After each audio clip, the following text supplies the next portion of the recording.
மருது சகோதரர்களின் 224வது குரு பூஜையை முன்னிட்டு சிவகங்கை மாவட்டத்தில் 2200 போலீசார் பாதுகாப்பு பணியில் ஈடுபட்டு வருகிறார்கள். இது தொடர்பான கூடுதல் விவரங்களோடு இணைகிறார் எமது செய்தியாளர் பாபு சரவணன். வணக்கம் பாபு சரவணன், உங்களிடம் இருக்கும் தகவல்களை பகிர்ந்து கொள்ளுங்க. வணக்கம். சுதந்திர போராட்ட வீரர்களான மருது சகோதரர்களின் 224வது குரு பூஜை விழா இன்று சிவகங்கை மாவட்டம் காளையார்கோவில் பகுதியில் நடைபெறுகிறது.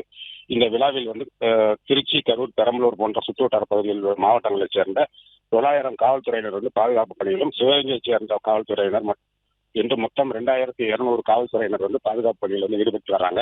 இன்று அரசியல் கட்சி பிரமுகர்கள் இந்த நினைவிடத்தில் மரியாதை செலுத்த உள்ளனர்.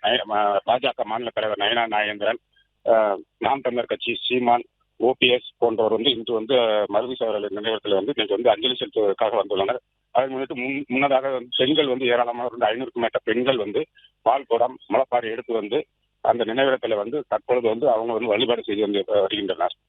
பிளே ஸ்டோர் மற்றும் ஆப் ஸ்டோரில் இருந்து பாலிமர் செயலியை QR கோடு மூலம் பதிவிறக்கம் செய்யுங்கள். செய்திகளை உடனுக்குடன் பெறுங்கள்.